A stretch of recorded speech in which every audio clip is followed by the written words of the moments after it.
आपके सामने एक बार फिर हाजिर हूँ गुरु और शिष्यों की कहानी लेकर। अलग अलग कहानियाँ हैं मेरे पास शिष्य और गुरु के ऊपर, और मैं आपसे शेयर कर रहा हूँ इसलिए कि किस कहानी से क्या आपके अंदर संकेत आपको मिल जाए मैं नहीं जानता हूँ, मगर मैं अपनी कहानियों को इसलिए आपसे शेयर कर रहा हूँ इस शिष्य और गुरु परंपरा की, ताकि आपको आपका इशारा मिले इन कहानियों में से, और कौन सी कहानी कहाँ आपको स्ट्राइक करेगी और क्या दे जाएगी मेरे लिए वो ज़रूरी नहीं है जानना। मेरे लिए ज़रूरी है आपको तक वो कहानी पहुँचाना। एक बहुत बड़ा आश्रम था, वहाँ पे काफ़ी लोग रहते थे और सब एक गुरु को फॉलो करते थे। वो गुरु जो थे वो वृद्ध हो चले थे और काफ़ी दिनों से बिस्तर पे थे। अब आश्रम में ये कहानी चल रही थी कि हमारे गुरु के बाद कौन बनेगा उनकी जगह पे उनका उत्तराधिकारी। सब लोग सोच रहे थे, सब लोग सोच रहे थे और सब लोग इस बात को मनन कर रहे थे, आपस में डिस्कशन कर रहे थे कि फलाना आदमी बन सकता है, फलाना गुरु का बहुत चहेता है, फलाना गुरु का बहुत प्यारा है, दुलारा है, वो बनेगा वो बनेगा वो बनेगा। ऐसा सबके दिमाग में चल रहा था। एक दिन ऐसा हुआ कि गुरुजी की तबीयत काफ़ी खराब हो गई और उन्होंने अपने एक शिष्य को अपने पास बुलाया और उस शिष्य को बुलाकर बाकी लोगों को कहा, तुम लोग थोड़ी देर के लिए बाहर जाओ, मुझे इससे कुछ बात करनी है। और गुरुजी ने उसको कहा कि मेरी तबीयत आज काफ़ी खराब हो गई है, लगता नहीं है कि मैं अब फिर से उठ पाऊंगा, इसलिए मैं चाहता हूं कि तुम मेरे बाद इस गादी को, इस जगह का तुम उत्तराधिकारी बनो, इस जगह की चार्ज तुम ले लो। वो शिष्य जो था वो सबसे नटखट था, कभी भी उसको लोगों ने नहीं देखा था शांत बैठे हुए, वो हमेशा दिखता था नटखट बाजी में कुछ ना कुछ लगा हुआ। और गुरुजी भी उसको हमेशा सिखाते थे, समझाते थे। उसके बाद गुरुजी ने सबको बुलाया और बताया कि मैं इस लड़के को अपना उत्तराधिकारी बना के रख रहा हूँ, मेरे बाद इस गादी पे यही बैठेगा।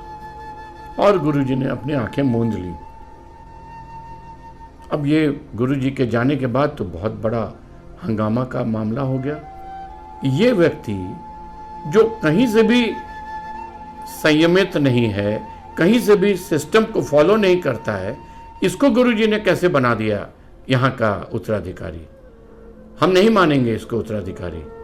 लेकिन अब ये भी एक बात हो गई, एक पक्ष ये भी कह रहा था कि नहीं, अगर गुरुजी ने इसको उत्तराधिकारी बनाया है तो हमारे बस का नहीं है इसको ना बोलना, हम लोगों को इसको उत्तराधिकारी मानना जरूरी है, क्योंकि गुरुजी ने तय किया है कि उनका उत्तराधिकारी कौन बनेगा।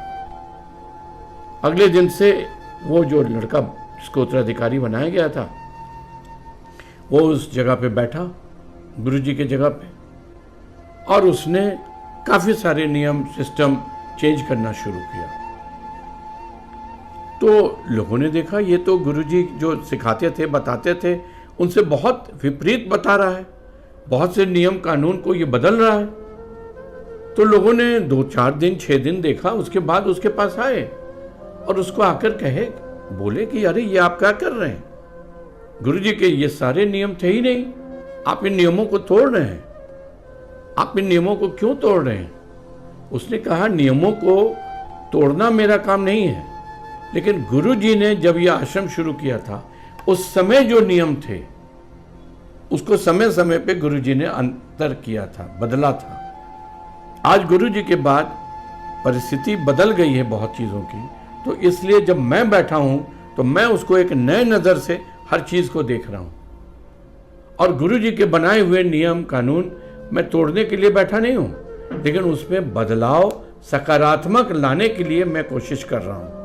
और आप लोगों को भी ये समझना होगा कि समय बदला है और बदले हुए समय के साथ बदले हुए नियम जरूरी होते हैं। रूल्स ब्रेक नहीं किए जाने चाहिए, लेकिन अगर जरूरी हो सार्थक बनाने के लिए समय के साथ, समय बदलता है ना, तो समय बदलने के साथ चीज़ों को भी बदलना चाहिए। और अगर हम उन्हीं चीज़ों को पकड़ के बैठे रहें जो हमारे पूर्वजों ने या पूर्वजनों ने किया था, तो हम आगे तरक्की नहीं कर पाएंगे। आज इंसान चांद पे पहुंच गया, आज चंदा मामा की कहानी सुनाकर हम अभी भी जिएंगे तो नहीं चलेगा ना। बहुत सारी चीज़ें बदल गई, आज इंटरनेट आ गया, हम पॉडकास्ट कर रहे हैं, ये सारी चीज़ें तो नहीं होती थी। मेरे बचपन में तो फ़ोन होता था, ट्रंक कॉल होता था। तो आप सोच के देखिए उस शिष्य ने क्या किया, वो परिवर्तन ला रहा था उन नियमों में, जो नियमों को अब फॉलो करना सही नहीं होता। और गुरु जी भी अगर उसकी जगह पे होते तो वो भी परिवर्तन लाने की बात करते।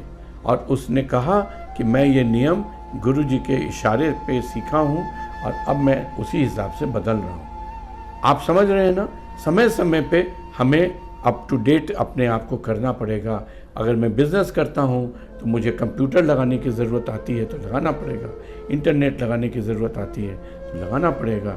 मैं ये नहीं कह सकता हूँ कि मेरे पिताजी ने, मेरे दादाजी ने, मेरे पूर्वजों ने ऐसे किया था, आज भी वही चलेगा, तब तो हम तरक्की करेंगे ही नहीं। मेरा इशारा आप समझ रहे हैं ना, समय समय पे सार्थक बने रहना है, रेलिवेंट बने रहना है। ऐसा नहीं हो कि हम आउट ऑफ डेट हो जाएं।